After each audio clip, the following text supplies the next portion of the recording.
남편이 다른 여자에게 보낸 메시지를 제 이름으로 오해할 뻔했습니다. 왜냐하면 그 메시지 속 여자의 이름이 정화 보쌈이었거든요. 그리고 제 휴대폰 속 제 이름은 정화 바보로 되어 있었습니다. 남편이 제 이름에 붙인 꼬리표가 바보였고 다른 여자에게 붙인 애칭이 보쌈이었습니다. 그 순간 저는 깨달았습니다. 남편에게 정화라는 이름의 가치는 이미 뒤집혀 있었던 거지요. 휴대폰 화면 속 문장은 너무 또렷했습니다. 오늘 밤 당신 품에 보쌈 당기네요. 짧고 가벼운 문장이 제 가슴을 내리꽂았습니다. 남편이 욕실에서 나온 뒤 휴대폰을 낚아채듯 가져가며 말했지요. 왜 남의 휴대폰을 만져? 당신도 참. 그의 목소리는 낮았지만 손등은 덜덜 떨리고 있었습니다. 저는 그 떨림을 잊지 못합니다. 그 떨림이 바로 진실의 모양이었지요. 그날 이후 저는 잠을 거의 이루지 못했습니다. 머리맡 스탠드에서 희미하게 내려오는 빛, 남편의 숨소리, 제 심장은 그 모든 것 사이에서 조용히 주저앉아 갔습니다. 저는 이정화입니다. 62살. 사람들에게는 늘 곱고 조용한 사람으로 불렸습니다. 새벽에 일어나 작은 화분에 물을 주고 정갈한 앞치마를 두르고 식탁을 차리는 일상. 그게 제 평생이었습니다. 남편 김도영 씨는 말수가 적었지만 성실했습니다. 저는 그 성실함을 믿고 가정을 지켰습니다. 남편의 티끌만 한 변화에도 귀를 열어두고자 했고 작은 실수는 이해했습니다. 가정이라는 울타리를 위해서는 참아야 하는 게 많다고 배워왔으니까요. 하지만 그 믿음은 그날 깨졌습니다. 정화 바보. 그 저장명을 보는 순간 저는 제 존재가 남편 안에서 얼마나 왜곡되어 있었는지 알게 되었습니다.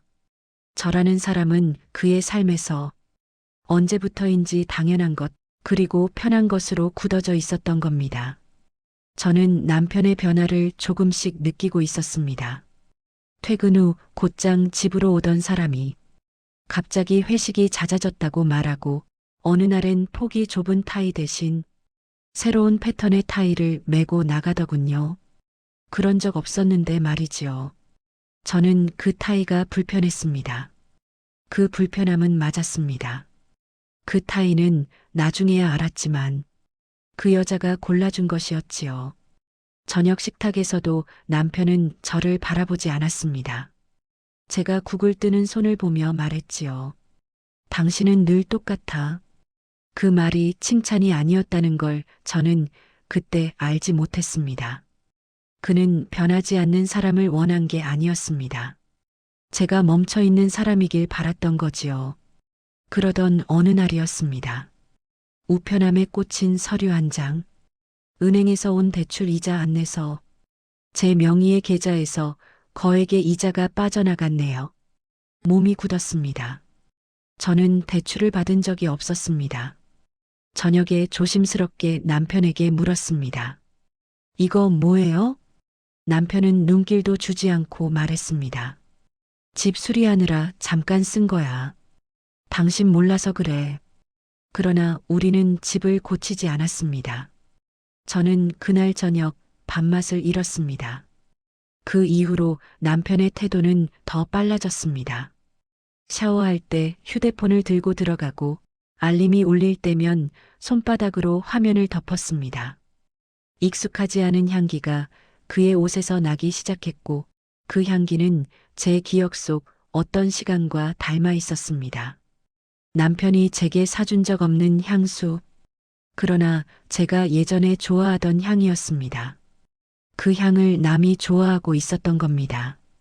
저는 더 말하지 않았습니다. 침묵은 때로 가장 큰 비명이지요.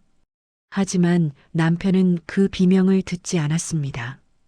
저의 이상한 침묵 속에서도 그는 태연하게 구두를 닦았고 새 셔츠를 입고 늦는다는 말을 남기고 문을 닫고 나갔습니다.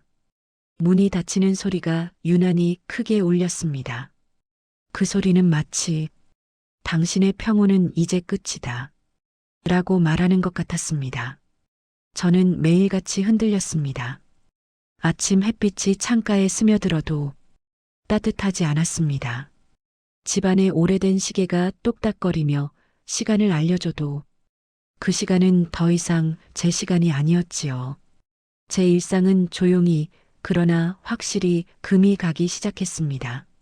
남편이 앉던 식탁의 의자마저 낯설어졌고 갇히던 커피 잔에서도 이제 더 이상 향이 느껴지지 않았습니다. 그렇게 흔들리던 어느 날 저는 문득 깨달았습니다. 이 결혼은 이미 오래전부터 끝나 있었다는 것을 제가 모른 척하고 붙잡고 있었던 것뿐이었습니다. 제 마음속 마지막 빗장이 풀리는 소리가 들렸습니다. 그리고 저는 알았습니다. 곧 제 삶에 큰 폭풍이 몰아칠 거라는 것을. 그 폭풍은 제가 상상한 것보다 거칠고 제가 준비한 것보다 훨씬 크다는 것을. 하지만 그때의 저는 그 폭풍이 제 인생을 끝내는 게 아니라 새로 시작하게 하는 힘이 될 줄은 몰랐지요. 남편의 휴대폰에서 정화 바보라는 이름을 본 이후 저는 더 이상 일상의 어떤 부분도 평온하게 바라볼 수 없었습니다. 아침에 눈을 떠도 심장은 서늘했고 같이 사는 사람의 발걸음 소리조차 어딘가 낯설었습니다. 하지만 저는 그 사실을 누구에게도 말하지 않았습니다. 남편에게조차 따져 묻지 않았습니다. 그게 더 무서웠습니다. 입을 열면 이 결혼 생활이 정말 끝내야 하는 현실이 되어버릴 것 같았기 때문이지요. 남편은 점점 더 늦게 귀가했습니다. 말투는 차가워지고 눈길은 짧아졌으며 제가 내어놓은 밥상에 대한 반응은 거의 없었습니다. 어느 날이었습니다. 저녁을 차려놓고 기다리던 제가 전화를 걸자 남편은 짜증 섞인 목소리로 말했습니다. 회식이라니까. 왜 자꾸 확인해? 그냥요. 늦는다길래. 이제는 전화도 마음대로 못하나. 툭 끊긴 신호음 뒤 제 손은 얼어붙은 듯 움직이지 않았습니다. 식탁 위 된장찌개는 김이 사라져가고 있었습니다. 그 김이 식어가는 속도가 우리 사이의 온도 같았습니다. 말없이 굳어버린 저녁 시간이 저를 점점 더 조용한 고민 속으로 밀어 넣었습니다. 그 사건 이후 저는 무언가 해야 한다는 생각이 들었습니다. 남편이 어떤 삶을 살고 있는지, 내가 놓친 게 무엇인지 알아야 했습니다. 다음 날 저는 통신사에서 발송된 요금 명세서를 확인했습니다. 그동안 관심조차 없었던 숫자들이 이상하게 빼곡했습니다. 같은 번호와 통화한 기록이 매일같이 있었고, 심지어 주말 오후에도 꽤 긴 통화가 이어져 있었습니다. 남편의 말이 떠올랐습니다. 회사 사람이야. 하지만 주말, 그리고 그 긴 통화 시간이 회사 사람일 리 없었습니다. 저는 종이를 천천히 접었습니다. 가슴이 답답해 들숨이 막혔습니다. 그 종이 한 장이 보여준 건 제가 외면해왔던 현실이었습니다. 며칠 뒤 저는 은행에서 제 명의로 된 계좌의 거래 내역을 다시 확인했습니다. 확인 버튼을 누르는 손이 떨렸습니다. 출금, 이체, 출금, 반복되는 기록들. 금액도 결코 작지 않았습니다. 은행 직원이 말했습니다. 고객님, 이 계좌는 몇 달 전부터 일부 금액이 정기적으로 빠져나가고 있어요. 혹시 자동이체 등록하신 건가요? 저는 고개를 저었습니다. 아니요. 그런 적 없어요. 직원은 잠시 난감한 표정을 지었습니다. 그럼 주변에 다른 분이 대신 관리를 하시는지요? 저는 웃으며 말했습니다. 남편이요. 그런데 왜 이렇게 많이? 그 직원의 표정은 차마 말을 잇지 못했습니다. 그 침묵이 대답보다 더 무거웠습니다. 은행 문을 나오는 순간 바람이 차갑게 불어왔습니다. 그 바람이 제 뺨을 스치는데 눈물이 터질 것만 같았습니다. 집으로 돌아온 저는 차분히 말해보기로 했습니다. 오해일지도 모른다는 마음의 마지막 기대 때문이었지요. 그날 밤 남편이 돌아오자 조심스레 물었습니다. 우리 계좌에서 빠져나간 돈 혹시 어디에 쓴 건지 다시 알려줄 수 있으세요? 남편은 짜증부터 냈습니다. 그걸 왜 또 묻는데? 제가 모르는 일이라서요. 남편은 비웃듯 말했습니다. 당신은 몰라도 되는 일이야. 가정 운영은 내가 다 알아서 하고 있어. 그래도 제 명의잖아요. 남편의 말투가 갑자기 거칠어졌습니다. 그러니까 내가 당신 명의로 해준 거 아니야. 당신은 그냥 조용히 나 믿고 살면 돼. 그 말이 제 가슴을 무겁게 때렸습니다. 제가 평생 지켜온 존중의 마음은 그에게는 귀찮은 방해였다는 사실을 그제야 깨달았습니다. 그 순간 저는 더는 말을 잇지 못했습니다. 입안이 말라붙었고 손끝이 저릿했습니다. 남편의 얼굴은 제가 알던 사람이 아니었습니다. 그는 이미 제 마음 밖에 나가 있었습니다. 아니, 오래전부터 나가 있었던 거지요. 제가 눈치채지 못했을 뿐. 며칠 뒤 저는 우연히 동창 모임 단체방 알림을 받았습니다. 정화야, 이번에 40주년 동창 모임 하는데 올래? 저는 망설였지만 나갔습니다. 사람들과 이야기하면 마음이 조금 나아질까? 그 작은 기대 때문이었습니다. 하지만 그날 남편의 말보다 더 아프게 다가온 순간이 있었습니다. 친구들이 말했습니다. 도영 씨는 요즘 더 멀끔해졌더라. 향수도 바꾸고 넥타이도 새로 하고. 저는 미소 지었습니다. 하지만 속은 찢어질 듯 아팠습니다. 그 향수와 타이가 어디에서 시작되었는지 저만 알고 있었기 때문이지요. 그날 집으로 돌아오는 길, 저는 버스 창가에 비친 제 얼굴을 오래 바라봤습니다. 낯설었습니다. 많이 지친 얼굴, 희미해진 표정, 그리고 굳게 담은 입술. 남편은 변하지 않았습니다. 아니, 변하려 하지 않았습니다. 제가 아무리 다가가도 그는 점점 더 멀어질 뿐이었습니다. 하루하루가 힘들었습니다.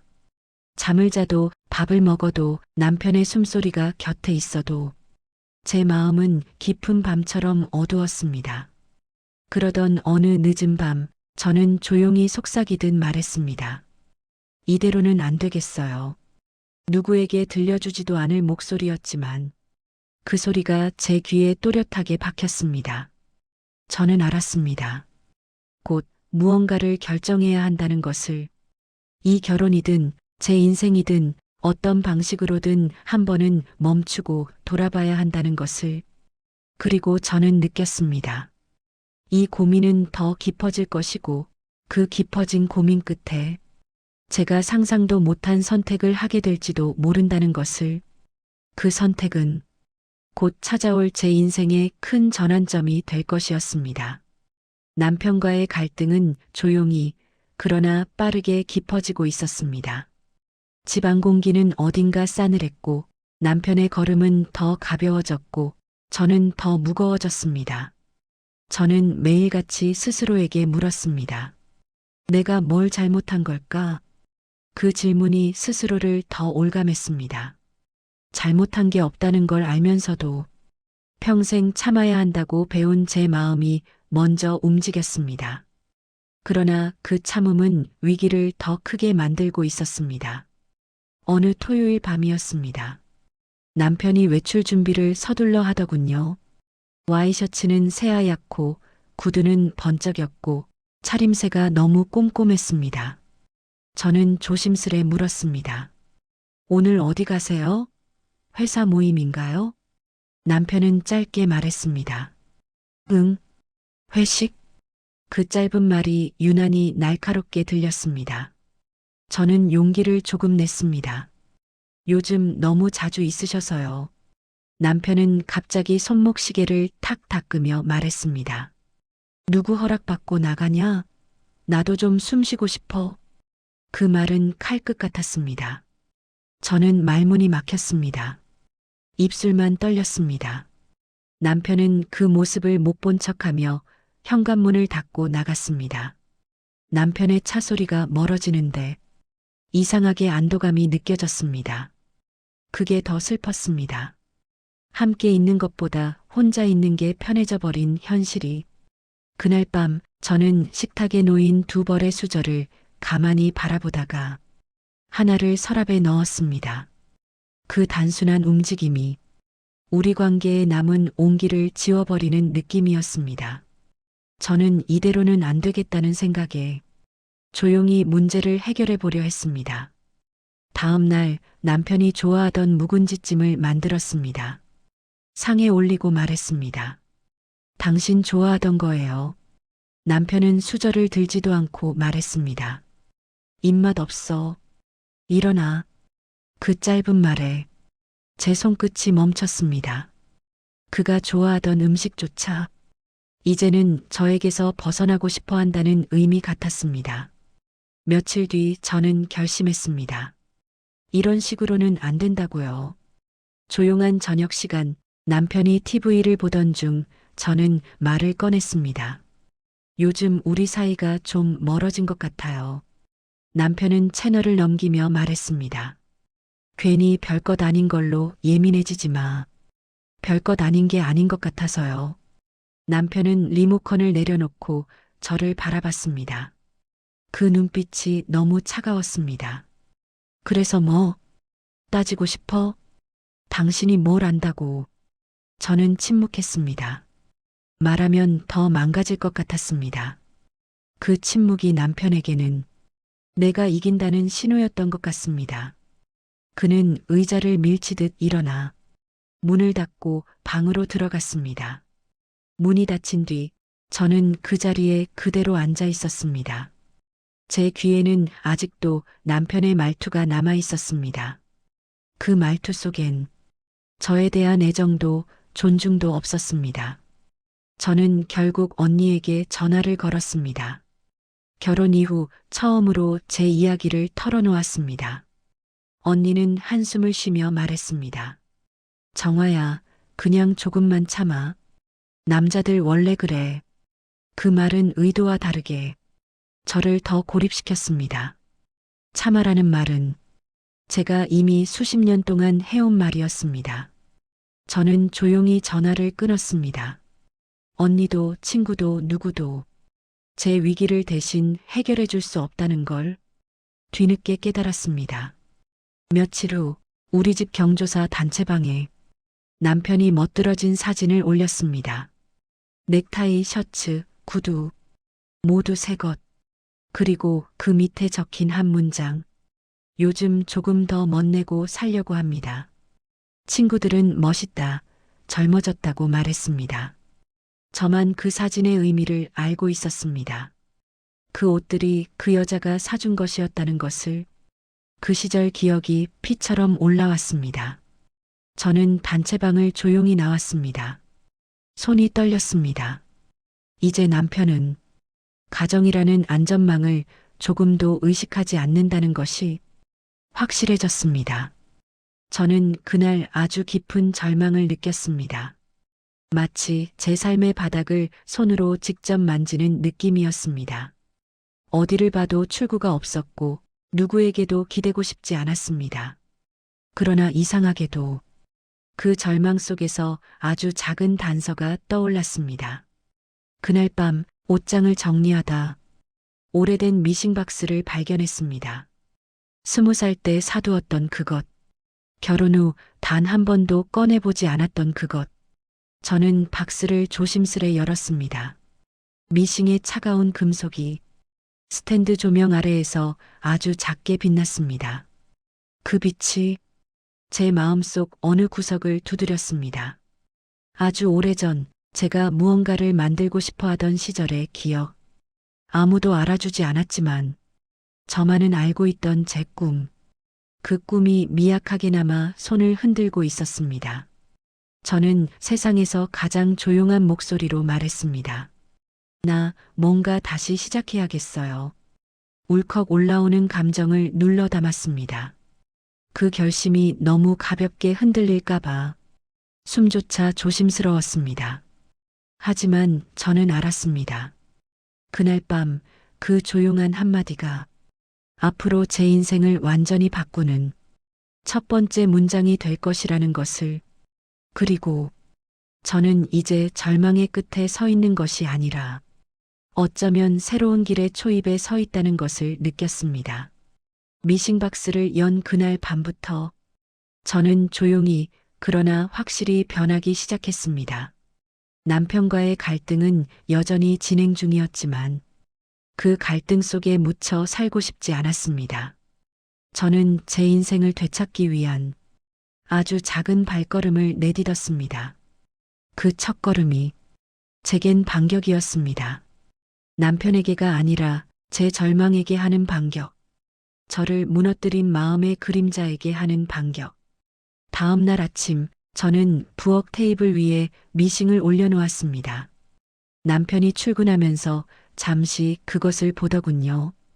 갑자기 그걸 왜 꺼냈어? 문득 하고 싶어서요. 지금 그럴 여유 있어? 저는 조용히 웃었습니다. 네. 이제는요. 남편은 더 묻지 않은 채 나갔습니다. 문이 닫히는 소리가 들리자 집은 다시 고요해졌습니다. 그 고요 속에서 저는 첫 바늘을 내렸습니다. 철컥. 그 작은 소리가 제 안에 무엇을 일깨웠습니다. 처음엔 손이 굳어 실을 자꾸 놓쳤습니다. 바늘이 허공을 긁고 천이 밀리고 재봉선이 삐뚤어졌습니다.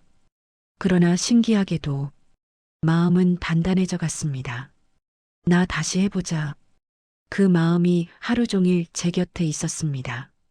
며칠 뒤 작은 파우치를 완성했습니다.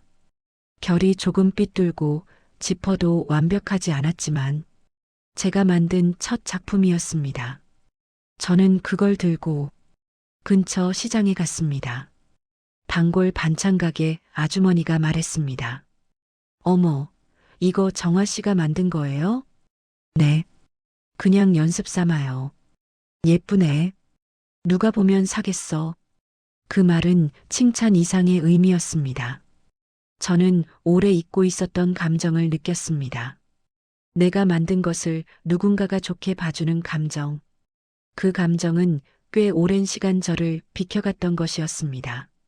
아주머니가 말했습니다. 혹시 하나만 주문해도 돼? 전 놀랐습니다. 정말요? 그럼 손녀 생일 선물로 주고 싶어? 저는 천천히 고개를 끄덕였습니다. 그 작은 주문이 저의 첫 번째 성과였습니다.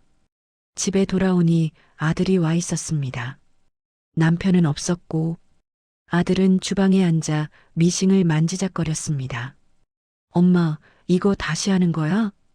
응. 그냥 생각이 나서. 잘 어울린다.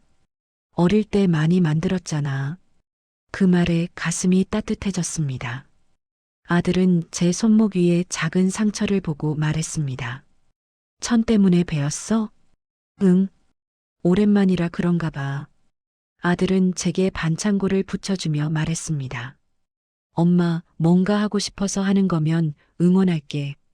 그 말은 남편에게서 들은 어느 말보다 부드러웠습니다. 사람이 이렇게 따뜻할 수 있다는 걸 아들이 알려주었습니다. 아들은 말했습니다. 엄마, 힘든 일 있어도 말만 해. 저는 짧게 답했습니다. 응, 고마워. 그 짧은 대화가 제 삶의 온도를 조금 올려주었습니다. 집에 돌아오니 아들이 와 있었습니다. 남편은 없었고 아들은 주방에 앉아 미싱을 만지작거렸습니다. 엄마, 이거 다시 하는 거야? 응. 그냥 생각이 나서. 잘 어울린다. 어릴 때 많이 만들었잖아. 그 말에 가슴이 따뜻해졌습니다.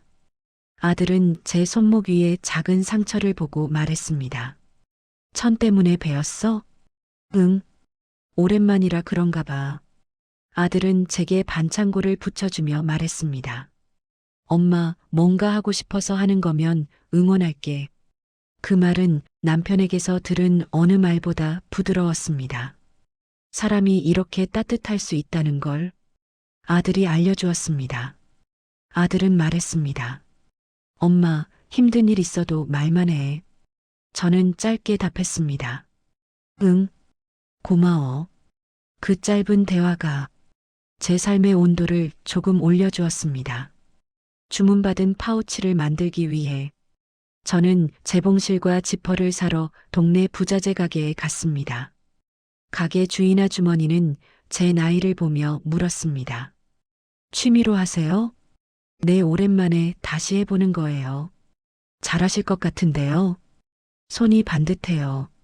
그런가요? 아주머니는 미싱 바늘을 하나 더 건네며 말했습니다. 이건 서비스예요. 힘내고 열심히 해봐요. 그 격려 한마디가 제게는 큰 선물이었습니다. 누군가 제 노력을 인정해주는 느낌. 그건 정말 오랜만에 느껴보는 감정이었습니다. 며칠 뒤 저는 첫 주문 파우치를 완성해 반찬 가게 아주머니께 드렸습니다. 어머, 너무 예쁘다. 색도 딱 손녀 취향이야. 아주머니는 웃으며 말했습니다. 정아 씨, 이거 그냥 무료로 만들었죠? 처음이라서요. 그러지 말아요. 노동이 들어갔잖아. 가격 정해서 말해요. 저는 머뭇거리며 말했습니다. 그럼 10,000원만 받을게요. 아주머니는 단호하게 말했습니다. 아니요. 이건 20,000원짜리야. 그 자리에서 현금 20,000원이 건네졌습니다. 그 돈을 받는 제 손이 아주 천천히 떨렸습니다. 단순한 돈이 아니었습니다.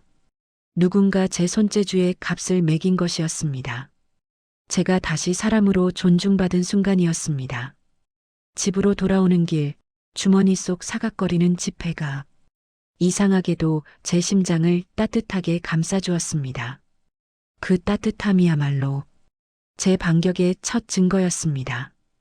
그날 밤 조용한 거실에서 저는 완성해 놓은 작은 파우치를 오래 바라봤습니다. 천천히 손바닥으로 쓸어내렸습니다. 나도 할 수 있구나. 그 생각이 아주 조심스럽게 제 안에서 피어오르고 있었습니다. 남편의 차가 집 앞에 도착했지만 저는 더 이상 그 소리에 움츠러들지 않았습니다. 현관문이 열렸을 때 저는 당당히 말했습니다. 나 오늘 첫 주문 받았어요. 남편은 잠시 멈칫했습니다. 그래, 잘했네. 말투는 무심했지만 그 말이 처음으로 저를 흔들지 않았습니다. 이제 저는 남편의 말에 흔들리는 사람이 아니었습니다. 제 삶의 작은 기반을 다시 세우고 있는 새로운 사람에 가까웠습니다. 저는 미싱에 손을 얹었습니다. 철컥. 바늘이 움직이기 시작했습니다. 그 작은 소리가 저를 앞으로 밀어주고 있었습니다. 그리고 저는 알았습니다. 지금은 아주 작은 변화지만 이 반격은 곧 더 큰 파도로 이어질 거라는 걸. 이제 제게 필요한 건 포기하지 않는 마음, 그리고 천천히라도 앞으로 나아가려는 의지뿐이었습니다. 이 첫 반격이 어떤 큰 길로 이어질지는 저도 몰랐습니다.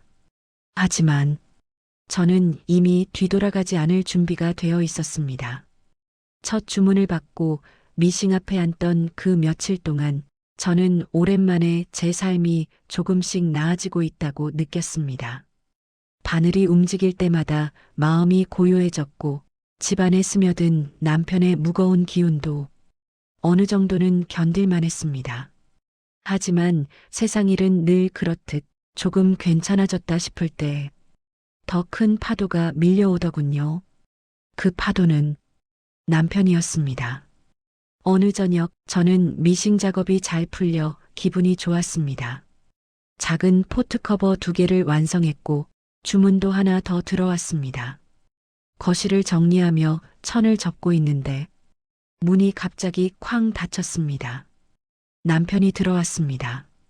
표정은 껌뻑하게 굳어 있었고 코트 단추를 거칠게 풀었습니다. 요즘 뭐 그리 바빠? 말투가 묘하게 비꼬여 있었습니다. 이거요. 주문 들어온 거. 저는 조심스럽게 완성한 파우치를 내밀었습니다. 남편은 고개도 돌리지 않았습니다. 그래, 당신 요즘 왜 이러나 했더니 집안일은 시들해지고 이상한데 힘쓰고 있었네. 그 말은 남편 특유의 무시하는 말투였습니다. 저는 침착하게 답했습니다. 그런 건 아니고요. 그냥 조금 제 시간도 가져보려고. 남편은 웃었습니다. 그 웃음은 조용했지만 오래 알고 지켜본 사람만 알 수 있는 냉소였습니다. 제 시간? 그게 지금 필요해? 가정이 먼저지. 저는 말문이 막혔습니다. 남편이 가정을 말하다니. 그 말 속에 담긴 아이러니가 너무 커. 웃음이 나올 것 같았지만 참았습니다. 집안일 다 했어요. 제가 말하자 남편은 손가락으로 식탁을 탁 두드렸습니다.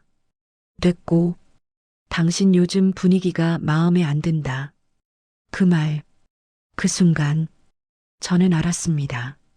남편이 반격해오고 있다는 걸. 며칠 뒤부터 남편은 더 노골적으로 변했습니다. 귀가 시간은 더 늦어졌고 주말에도 외출을 반복했습니다. 말투는 거칠어지고 저와 대화하는 시간은 거의 사라졌습니다. 그 대신 묵살이라는 태도가 남았습니다. 제가 말하면 듣지 않는 척하고 제가 눈을 맞추면 시선을 피하고 제가 한숨 쉬면 또 왜 그러냐 하고 짜증을 냈습니다. 가장 결정적이었던 건 아들이 집에 와서 저를 걱정하던 날이었습니다. 아들이 말했습니다. 아빠, 요즘 엄마 너무 힘들어 보여. 집에서도 좀. 남편은 그 말이 끝나기도 전에 손을 내저었습니다. 내 엄마는 원래 예민해. 마음 약한 사람은 뭐 하나 하면 불안해지고 그래. 아들은 당황했습니다. 예민한 게 아니라 그냥 너나 잘해. 남편은 말을 끊고 방으로 들어갔습니다. 쿵, 문이 닫혔습니다. 아들의 표정이 단번에 굳었습니다. 저는 그 얼굴을 보는 게 더 괴로웠습니다. 아들은 저를 바라보다 엄마, 진짜 괜찮아? 하고 물었습니다. 저는 고개를 끄덕였습니다. 응, 괜찮아. 하지만 제 목소리는 너무 가벼워서 스스로도 믿기지 않았습니다. 며칠 후 저는 또다시 충격적인 사실을 알게 되었습니다. 통장에서 빠져나가는 금액이 더 커졌습니다. 이유는 알 수 없었습니다. 문자를 확인하려는 순간 남편이 내민 손이 휴대폰을 빼앗아갔습니다. 왜 남의 휴대폰을 자꾸 봐? 우리 공동생활비 계좌잖아요. 내가 관리한다니까. 저는 자리에서 일어났습니다. 근데 왜 이렇게 많이 빠져나가요? 남편은 차가운 눈빛으로 쏘아보며 말했습니다. 당신이 뭘 해도 몰라. 기분 잡치게 하지 마. 그 말투엔 당신은 몰라도 되는 사람이라는 뜻이 담겨 있었습니다. 저는 깊게 숨을 들이쉬고 조심스레 말했습니다. 이건 제 명의예요. 그러니까 확인은 해야죠. 남편은 소파를 손바닥으로 쾅 치며 일어났습니다. 정아 씨, 요즘 좀 많이 달라졌네? 이혼할 마음이라도 있어? 그 말에 제 심장이 움찔했습니다. 그가 이 단어를 꺼낼 줄은 몰랐습니다. 남편 입에서 이혼이라는 말이 나온 건 처음이었습니다. 저는 아무 말도 하지 못했습니다. 그 침묵을 남편은 오히려 우위라고 생각한 듯 보였습니다. 그날 밤, 저는 미싱 앞에서 손을 몇 번이나 떠는지 모르겠습니다. 악역의 역습은 언제나 일상의 작은 틈에서 더 깊어집니다. 남편은 제가 만든 파우치를 보고 말했습니다. 이런 걸 누가 사냐? 세상이 얼마나 넓은데. 남편은 제가 시장에서 받은 칭찬을 말해도 그러니까 동네 사람들 수준이 그렇지 라고 했습니다. 제가 천을 사러 나간다고 하면 또 돈 쓰러 가? 하며 비웃었습니다. 그 말들은 겉으로는 가벼워 보이지만 매일 쌓이면 사람 마음을 갉아먹습니다. 저도 흔들렸습니다. 내가 잘못하는 걸까? 정말 아무도 안 사주는 걸까? 괜히 시작한 걸까? 가슴속에서 그런 소리가 계속 올라왔습니다. 하지만 그 소리보다 더 무섭던 건 남편의 침묵이었습니다. 저를 투명인간처럼 대하고 제가 말하는 순간 눈길조차 주지 않는 침묵. 그 침묵이 저를 가장 아프게 했습니다. 남편의 역습이 반복되는 동안 저는 문제를 풀어보려고 노력했습니다. 남편에게 대화도 시도했고 아들에게 속내도 조금 꺼냈고 스스로 마음을 잡으려 미싱 앞에 오래 앉았습니다. 하지만 상황은 나아지지 않았습니다. 남편의 마음은 이미 다른 곳을 향하고 있었고 저에게는 어떤 정보도 주지 않았습니다. 집에 있어도 저는 그 집의 주인이 아닌 듯 했습니다. 남편이 집을 나서는 뒷모습을 보며 저는 문득 깨달았습니다. 이대로는 더 버틸 수 없겠다. 남편이 아니라 이 상황 전체가 나를 짓누르고 있구나.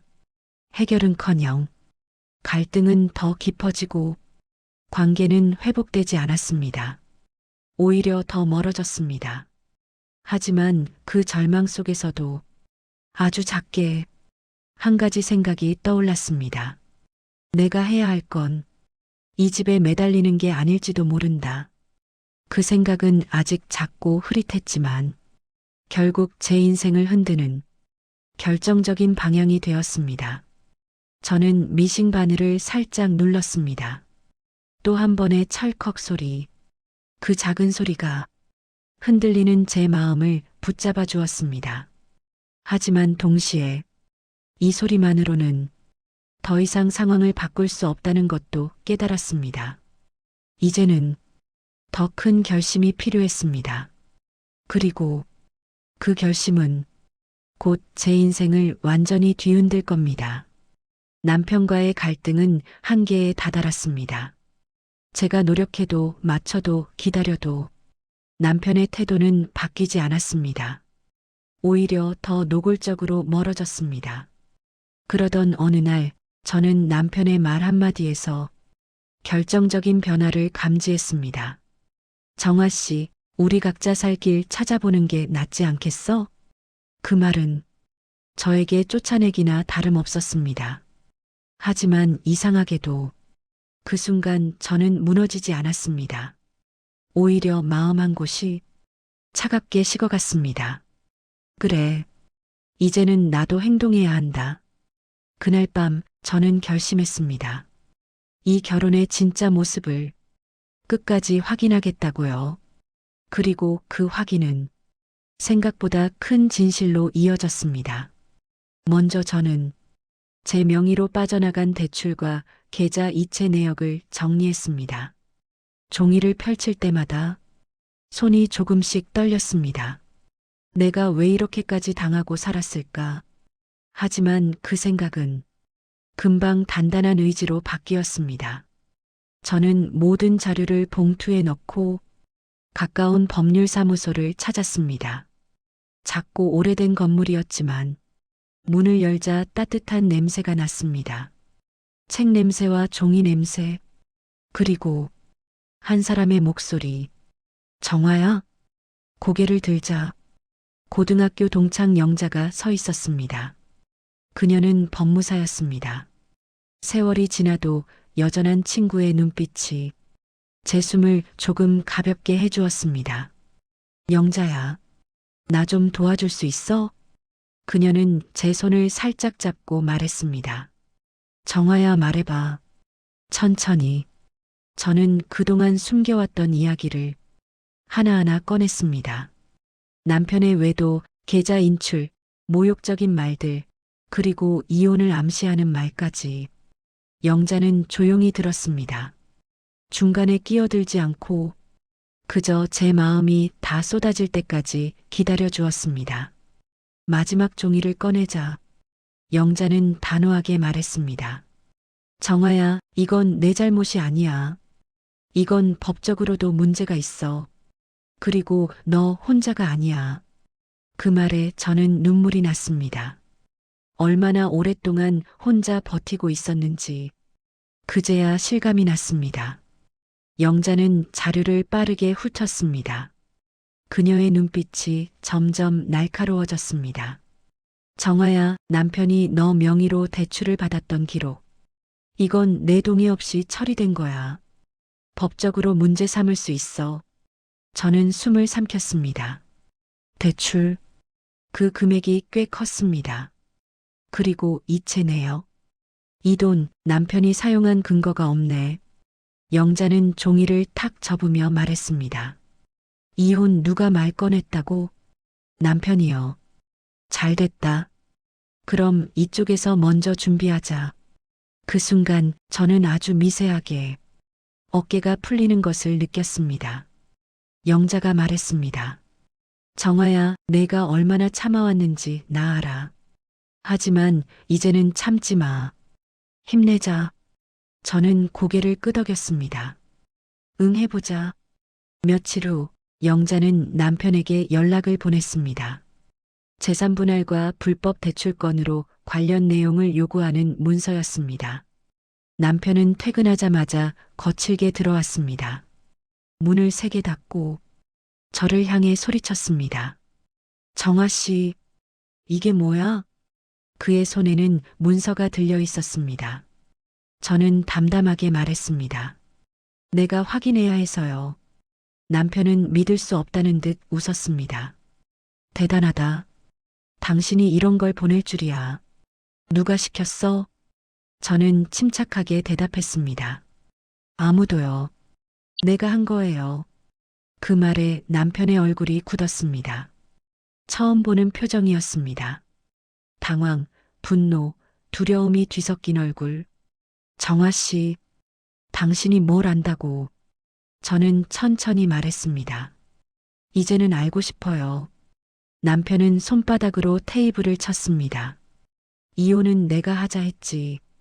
당신이 주도하려는 건 아니지. 저는 고개를 들었습니다. 당신이 시작한 거니까 책임도 져야죠. 남편은 말문이 막혀 그저 숨만 거칠게 몰아쉬었습니다. 그 모습은 제가 처음 보는 남편의 약한 모습이었습니다.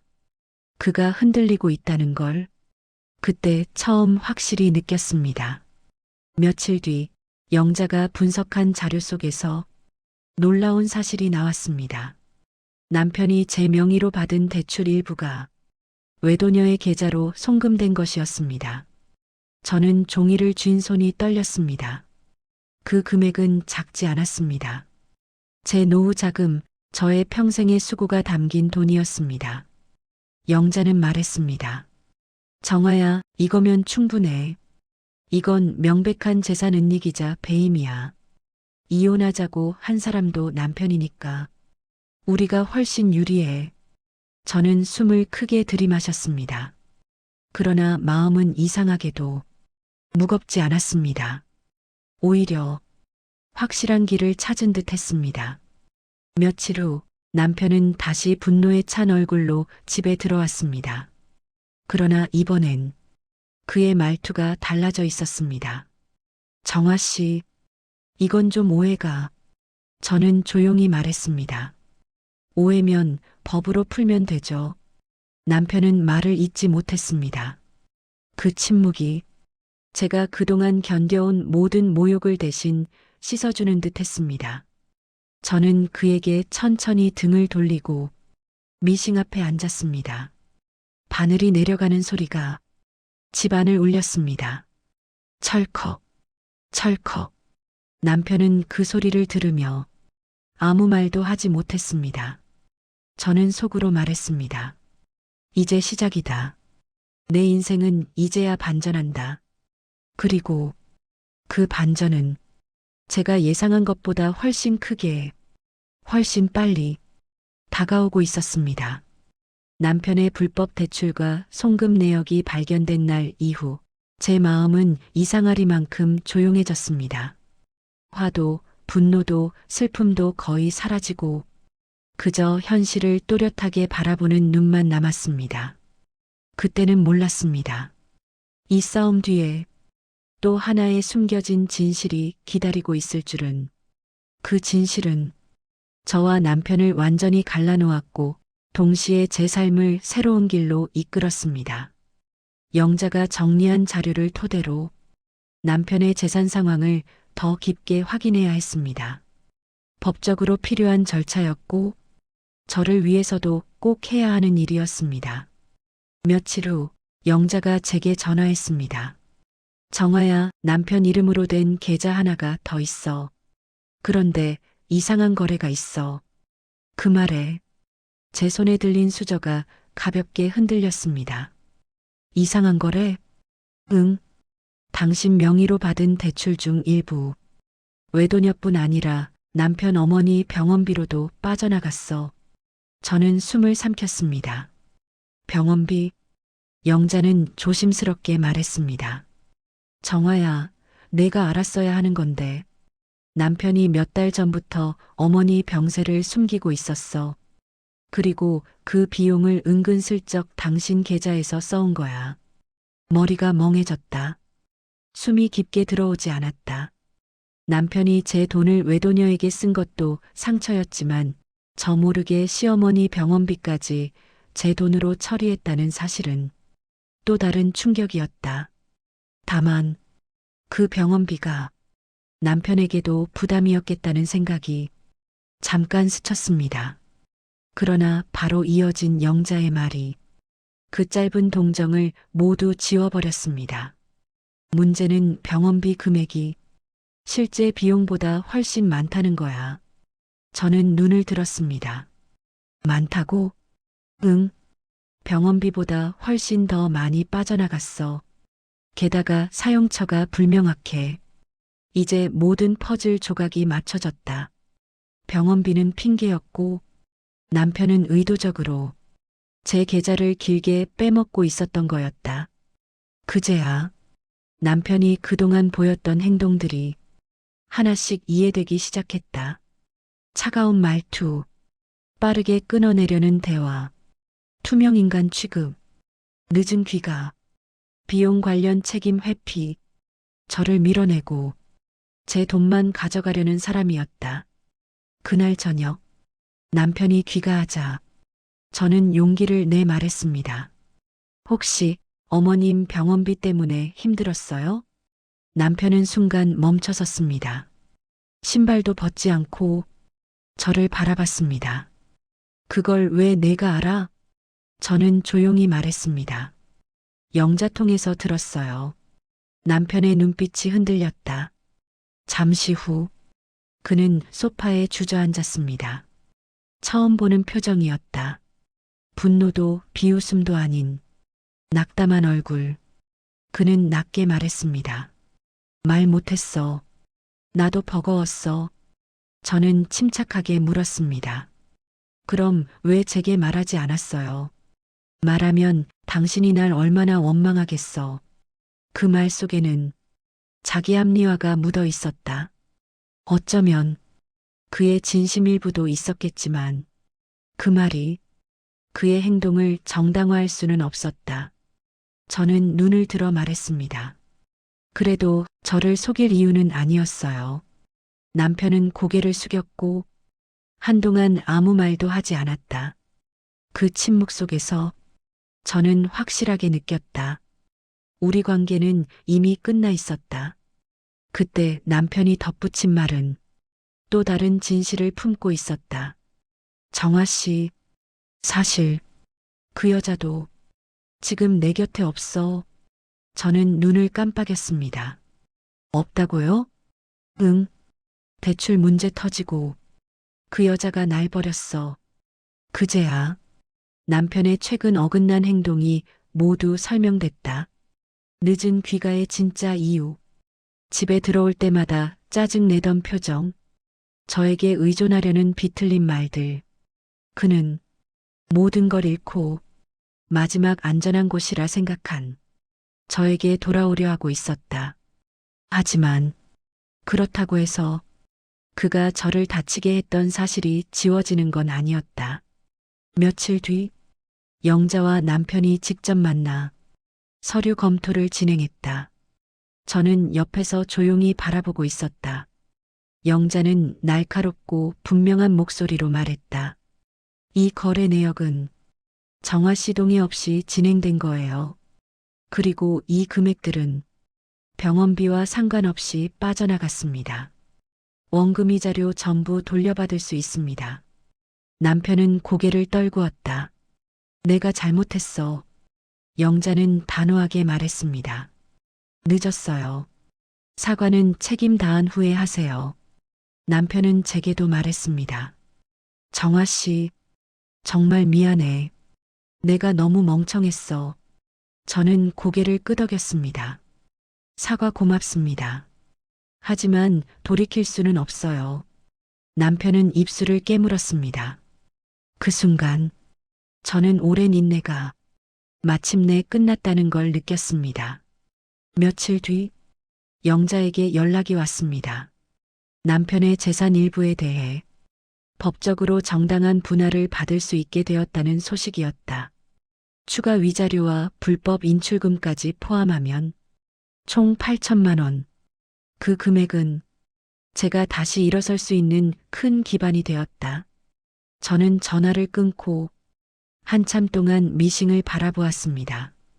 그리고 천천히 바늘을 올렸습니다. 내 삶을 다시 만들 수 있겠다. 그런 생각이 들었다. 남편과의 관계는 완전히 끝났지만 그 끝은 제 새로운 시작을 위한 문이기도 했다. 저는 그 문 앞에서 조용히 숨을 들이쉬었다. 이제 남은 건 내가 어디로 걸어가느냐 뿐이다. 그리고 그 길 끝에는 제가 상상하지 못한 또 다른 희망이 조용히 손짓하고 있었습니다. 남편의 잘못이 법적으로 정리되고 제가 받아야 할 금액을 온전히 돌려받은 날, 제 삶은 이전과는 전혀 다른 속도로 움직이기 시작했습니다. 그리고 그 변화는 제가 상상하던 것보다 훨씬 크고 넓었습니다. 8천만 원이라는 거금은 저에게 단순한 돈이 아니라 한 번도 받아본 적 없는 인정이었습니다. 제가 희생한 세월에 대한 보상, 제가 존재한다는 증거, 그 돈으로 저는 결심했습니다. 조금 더 나답게 살아보자. 우선 작은 공방을 열었습니다. 동네에서 조용히 시작하는 의미에서 지하 작업실을 월세로 얻었습니다. 간판도 없이 문 앞에 작은 종 하나만 달아놓은 정말 작은 공간이었습니다. 하지만 그 작은 공간이 제 인생 이막의 출발점이 될 줄은 그때는 몰랐습니다. 저는 하루 67시간씩 미싱 앞에 앉았습니다. 파우치, 앞치마, 장바구니, 텀블러백. 만드는 것이 점점 더 즐거워졌습니다. 작품을 SNS에 올리자 놀라운 일이 생겼습니다. 저도 주문해도 될까요? 어머니 선물로 드리고 싶어요. 정화님 스타일 너무 따뜻해요. 하루에 몇 개씩 오던 메시지가 어느 순간 수십 개로 늘어났습니다. 그리고 지역 신문에서 연락이 왔습니다. 실버 창업 성공 사례 코너에서 제 이야기를 소개하고 싶다고 했습니다. 그날 저는 생애 처음으로 기자 앞에서 작품을 손에 들었습니다. 사진을 찍으며 기자가 말했습니다. 정화 선생님, 60대에 이렇게 따뜻한 브랜드를 만들기 쉽지 않아요. 많은 분들께 힘이 되실 겁니다. 그 말이 얼마나 고마웠는지 모릅니다. 전시회 이후 아들은 자주 공방에 들렀습니다. 엄마, 이건 진짜 팔아도 돼. 내 친구 엄마도 사고 싶대. 저는 웃으며 말했습니다. 그렇게까지는 부담스럽지 않니? 부담은 엄마가 아니라 사고 싶은 사람이 느끼는 거야. 그만큼 잘 만든 거니까. 아들은 제 손을 꼭 잡았습니다. 엄마, 이제 진짜 엄마 인생 살고 있네. 그 말은 제게 가장 큰 위로였습니다. 얼마 지나지 않아 문화센터에서 연락이 왔습니다. 정화 선생님, 혹시 강의 병행해 보실 수 있을까요? 처음엔 걱정됐습니다. 제가 사람들 앞에서 말할 수 있을까? 하지만 센터 측에서 말했습니다. 공방 운영과 작품들도 선생님께서 직접 해내신 거잖아요. 그 경험을 나누면 정말 많은 분들께 힘이 될 거예요. 그래서 저는 일주일에 2번 핸드메이드 기초반을 열었습니다. 수강생들은 대부분 저와 비슷한 나이대의 여성들이었습니다. 남편 간병 중이신 분, 이혼 후 마음을 추스르는 분, 아이들 손에서 벗어나 자신의 삶을 찾고 싶은 분, 제가 만든 작은 파우치보다 제 이야기가 그들에게 더 큰 힘이 되었습니다. 수업 마지막 날, 한 수강생이 말했습니다. 선생님 덕분에 다시 살아보고 싶다는 생각이 들었어요. 그 말에 저는 마음이 뜨거워졌습니다. 지역 방송사에서 연락이 왔습니다. 핸드메이드로 인생 2막을 연 분들, 특집 방송이었고, 저도 출연 요청을 받았습니다. 처음엔 거절하려 했지만 아들이 말했습니다. 엄마, 보여줘. 엄마가 얼마나 멋진 사람인지. 그래서 출연했습니다. 짧은 인터뷰였지만 그날 이후 공방 주문이 폭발했습니다. 심지어 홈쇼핑 관계자에게서도 연락이 왔습니다. 소규모 콜라보 상품을 진행해 보고 싶습니다. 저는 믿기지 않아 전화를 여러 번 들었다 놓았습니다. 내 손으로 만들었던 제품들이 이제는 누군가의 일상으로 들어가고 있었습니다. 어느 날 저는 조용한 공방 한쪽에 앉아 완성된 작품들을 바라보고 있었습니다. 그러다 문득 아주 오래전 남편 휴대폰에 정화바보라는 이름이 떠올랐습니다. 그 이름이 이제는 전혀 아프지 않았습니다. 그때 아들이 공방으로 들어왔습니다. 엄마, 오늘도 완판이래. 저는 조용히 웃었습니다. 그래, 고맙다. 아들은 저를 바라보다가 말했습니다. 엄마, 누가 봐도 엄마는 성공했어. 잠시 눈이 시려졌습니다. 저는 천천히 대답했습니다. 성공은 모르겠지만 이제 내 삶이 내 손에 있다는 건 알아. 아들은 제 손을 잡았습니다. 엄마, 앞으로도 계속해. 엄마 인생은 지금이 제일 멋지니까. 저는 고개를 끄덕였습니다. 응, 그래 볼게. 밤이 깊었지만 공방 창문 너머의 불빛은 따뜻하게 빛나고 있었습니다. 이제 누군가에게 의존하지 않아도, 누가 떠나도 흔들리지 않아도 저는 제 삶을 지을 수 있는 사람이 되었습니다. 그리고 저는 조용히 그러나 단단하게 속삭였습니다. 정화야, 정말 잘 살아냈다. 그 말은 제 인생에서 가장 큰 위로이자 가장 힘 있는 응원이었습니다. 그리고 또 다른 시작을 위한 문은 이미 제 앞에서 조용히 열리고 있었습니다. 지금까지 제 이야기를 들어주셔서 감사합니다.